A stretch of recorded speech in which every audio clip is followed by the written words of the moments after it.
WWE Executive Chairman Vince McMahon reportedly undergoes major spinal surgery. Details and up, plus Kenny Omega to WWE and the rest of the Elite to WWE. Is there any possibility this could happen, or are they sticking around in All Elite Wrestling? An update on Gable Stevenson's WWE future. The plans for LA Knight on SmackDown tonight have been revealed. An update on the changes to SmackDown last week, what was changed and why. Also an update on Rhea Ripley's plans for SummerSlam, as her match is seemingly confirmed but not announced just yet. An update on Ronda Rousey's match against Shayna Baszler, featuring a special stipulation. Kevin Owens is set to miss SummerSlam due to his fractured rib injury. Also an update on Dexter Loomis having no current WWE creative.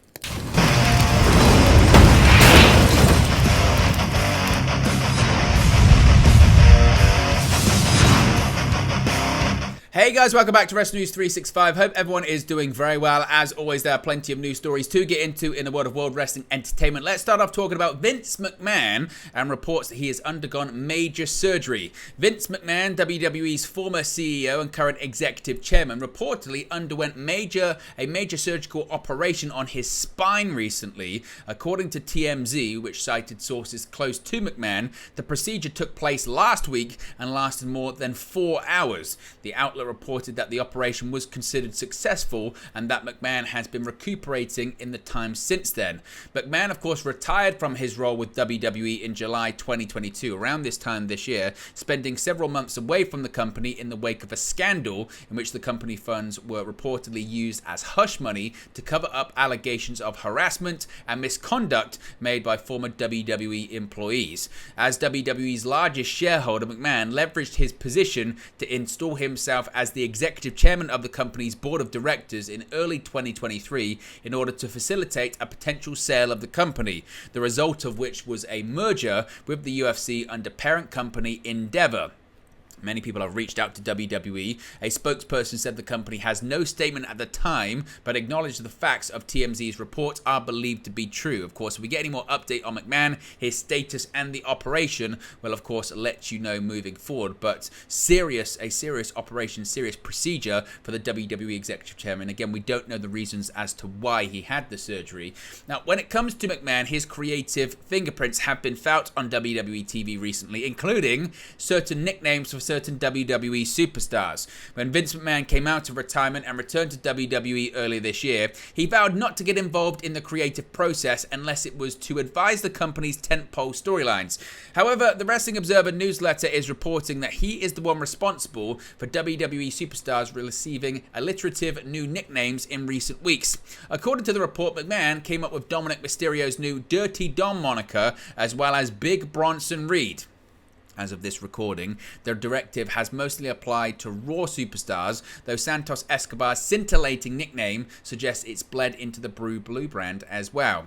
That said, McMahon has reportedly given up on the recent nickname trend as it's been poorly received, which is why it hasn't affected more SmackDown stars.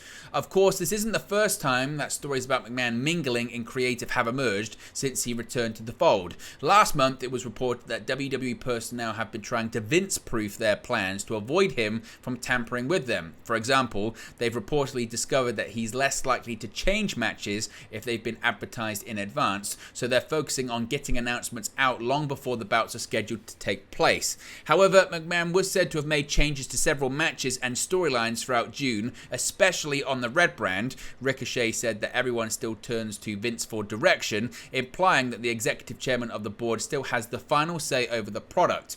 Furthermore, some of the changes administered by McMahon have reportedly left some talent feeling frustrated, particularly when it comes to last-minute changes to the WWE television program. Now, this is quite an interesting story regarding Kenny Omega and the rest of the Elite to WWE. With the current AEW deals for Kenny Omega and the Elite coming up in the near future, the interest in a WWE move has been revealed. It was recently reported that Kenny Omega, the Young Bucks, and Hangman Adam Page are all negotiating new contracts with All Elite Wrestling this year.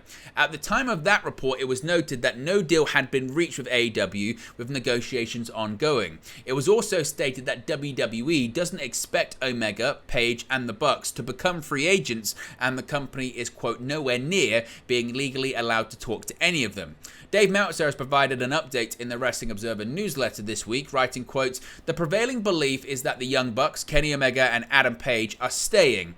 The interview Omega did off the air in Boston would lead you to believe that is the case. The interview was also originally supposed to be on television, as was the handshake between the Golden Elite and the Blackpool Combat Club, which seemed to signal the end of a feud, or the feud at this point. If that Omega thing was on television, with the mention of them sticking together, that's where so many people believed they were staying and there was no deal.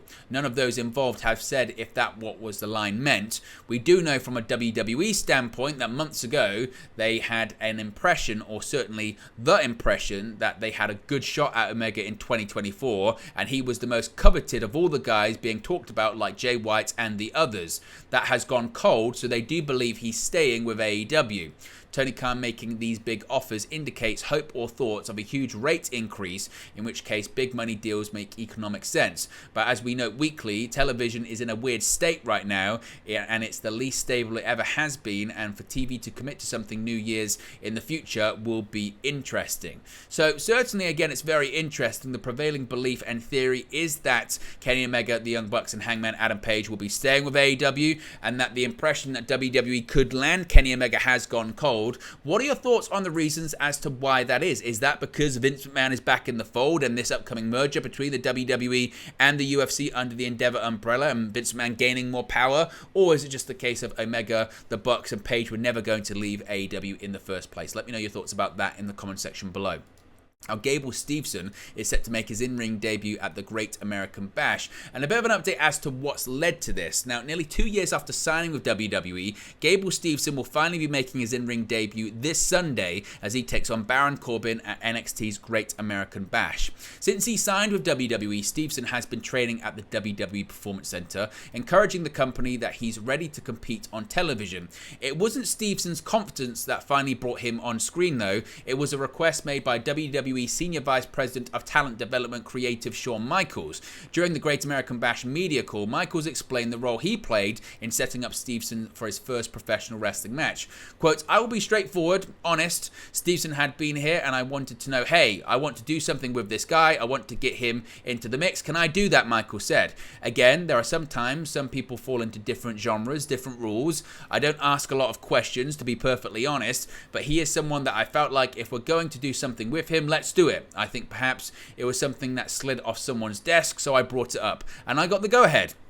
Maybe a little abrupt, but I wanted to throw him in at the deep end. Let's see how this is going to go. Considering Stevenson's background as an Olympic gold medalist, Michaels is also curious to see if Stevenson can compare to or even surpass WWE Hall of Famer Kurt Angle, who is famous for winning an Olympic gold medal with a broken freaking neck.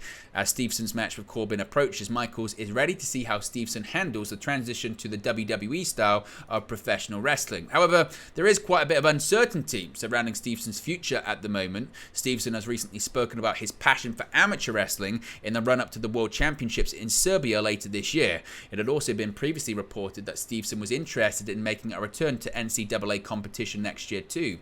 With Stevenson seemingly wanting to pursue his interest in both amateur and professional wrestling simultaneously, the final decision will rest on WWE. Dave Meltzer has addressed the uncertainty of all the concerned in the current Wrestling Observer newsletter, writing, quote, those in WWE have said that they don't know if Stevenson will still be competing in the World Championships that will take place from September 16 to September 24 in Belgrade, Serbia, and that he himself doesn't know either. And with his contract with WWE, they'll be making that decision, but he clearly still wants to compete. As of a few weeks ago, he was still doing that after dominating all the top American heavyweights and winning a spot by winning both the national championships and the Final X over Mason Parris. Of course, he's been under WWE contract since September of 2021, have made an appearance at SummerSlam on August 21st that year. So the question becomes, what's he going to do? Well, as of right now, nobody really knows, and the final decision rests with WWE. What do you think Gable Stevenson will do, and how do you think he'll fare in his match against Baron Corbin as well as his amateur championships if indeed he does compete? LA Knight, we may get an update on his plans for SummerSlam later on tonight on SmackDown. LA Knight is fast becoming one of the most popular stars in WWE today, with his popularity exploding in recent months. With Knight coming up short in last week's four-way Austin Theory Invitational match to Rey Mysterio, fans had been worrying that Knight may not be featuring on the show in Detroit. While in an update from WRKD Wrestling ahead of tonight's July 28 episode of SmackDown, it seems as though Knight is set to appear in Detroit for the biggest party of the summer. WRKD Wrestling notes that LA Knight looks forward to SummerSlam on tonight's show. It's not known exactly what Knight's role will be on the show, whether he will be taking part in a match or a segment, but those things will seemingly become more clear after tonight's episode of SmackDown. So seemingly, we're going to find out indeed what LA Knight's plans are for the biggest event of the summer. What do you think they may be? Let me know your opinions on that.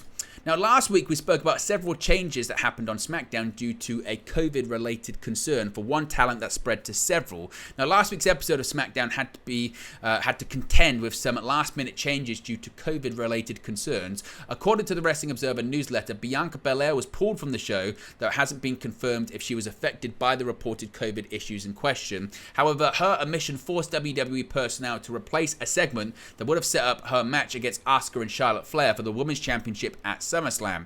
The original plan was to run an angle between the triple threat participants, but Flair took on Io Sky instead, gaining a pinfall victory ahead of the title match in the process. An angle did take place after the match, however, as Asuka attacked Flair and added more heat to the feud. Elsewhere, Sky was originally scheduled to face the Latino World Order's Zelina Vega. Sky, who currently holds the women's Money in the Bank briefcase, was reportedly booked to win that bout as well. It remains to be seen if Belair will return to action on this week's show. With SummerSlam set to take place on August 6th, though, the Women's Championship rivalry will undoubtedly receive spotlight on this week's episode. Furthermore, Sky has proven to be a thorn in everyone's side as she is out to capture gold for herself, and the contract within the briefcase gives her the right to challenge whenever she wants to do so. She also has Bayley by her side to lend some support, and that adds further unpredictability to this title scene. So that was the issue, and that was how things got affected last week. Some people are wondering what's going on with Rhea Ripley when it comes to SummerSlam. Well, she is going to have a match, it just hasn't been announced just yet. Rhea Ripley's last televised title defense came on July 3rd episode of Raw, where she took on Natalya in a well-received bout. Since then, however, she has transitioned into a feud with former Women's Tag Team Champions Liv Morgan and Raquel Rodriguez. While prior reports had suggested this was to build towards a match between Ripley and Rodriguez at SummerSlam, nothing has been announced right now. Adding to the uncertainty was the injury angle WWE has been running with Rodriguez, with the 32-year-old missing this week's Raw due to a knee injury, something Ripley was responsible for causing the week prior.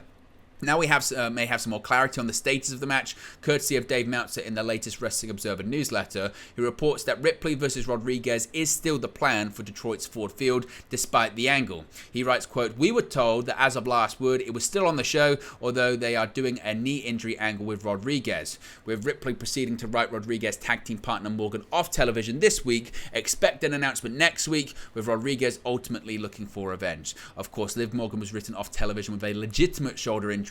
No word on how long she's going to miss with her time off.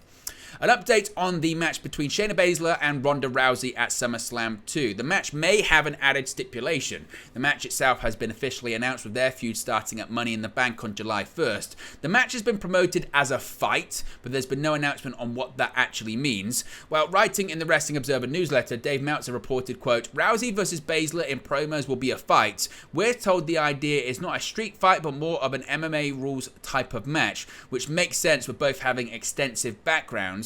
This wouldn't be the only match to have a stipulation, with undisputed WWE Universal Championship match between Roman Reigns and Jey Uso being a tribal combat match, which means no disqualifications. There have also been plenty of rumors about Cody Rhodes and Brock Lesnar having a stipulation being added, but nothing's been officially announced right now. It has been previously reported that Rousey would be leaving WWE soon, and that she had given a hard out date for her departure, which is believed to be shortly after SummerSlam, so that could certainly be her final appearance in this fight against Shayna Baszler. One person that's unlikely to be at SummerSlam is Kevin Owens. With the show just over a week away, the current match card is certainly very stacked, but one championship that won't be defended on the show will be the undisputed WWE Tag Team Championships held by Kevin Owens and Sami Zayn. Dave Meltzer in the Wrestling Observer newsletter has confirmed the tag titles won't be on the show, with Kevin Owens getting time off due to his broken rib. Meltzer recently confirmed that Owens had been working through the injury for a while, but it was unclear until now if he'd miss any more time. The team of Owens and Zayn won the WWE Undisputed Tag Team Championships from the Usos in the main event of WrestleMania 39 Saturday in April. He most recently wrestled on the July 17 edition of Raw, where he and Zayn defended their titles against Damian Priest and Dominic Mysterio, but unfortunately, it looks like he's going to be missing the biggest event of the summer due to his rib injury. Finally, there's an update on Dexter Loomis, and really, as of right now, there's nothing for him. As we approach a year since his return to WWE television, the current status of Dexter Loomis within the company has been revealed. Loomis made his return to WWE on August 8, 2022, having been released on April 29 of that year. His return would see him feud with The Miz and reunite with Indy Hartwell, including an NXT Stand and Deliver, to help her win the NXT Women's Championship. Unfortunately, though, for Hartwell, her title reign would be short-lived, as she would relinquish it on May 2nd due to injury and be called up to the main roster. The feud with The Miz would see Loomis win his WWE contract in November, celebrating by giving away the money presented to him by Adam Pearce. Now, Loomis's last match on WWE TV, excluding main event, was a Battle Royal all the way back on May 15. There had been a tease on an episode of Raw featuring Loomis, Hartwell, Johnny Gargano, and Candice LeRae, the group known as The Way. However, there has been no follow-up in recent weeks, with Loomis and Gargano not being on television, and LeRae and Hartwell only appearing very briefly to be beating in a tag team gauntlet match. Gargano has been cleared of injury for a while, but still there has been no sign of Loomis. According to Sean Ross Sapp of Fightful Select, Loomis has been absent simply because he is waiting on creative. Whether this means plans for The Way have been scrapped or just delayed, we'll keep you posted with any updates we get. There were also said to be plans regarding Johnny Gargano to reform DIY with Tommaso Ciampa, but again, that hasn't taken place either, with Ciampa now involved in a completely separate three-way feud with Bronson Reed and Shinsuke Nakamura. So as of right now, no creative plans for Dexter Loomis and or Johnny Gargano too. But there you go, guys. It's the latest WWE news for you. Be sure to smash a like on the like button. Be sure to subscribe bottom right-hand corner. As always, let me know your thoughts in the comments section below, and I'll speak to you again very, very soon. Hey guys, thank you for watching, listening, streaming, or however you come across this video today. Be sure to click on the video on the right there to watch our next video, or click the bottom there to subscribe, or the bottom right hand corner. Thank you very much, and I'll speak to you again very soon.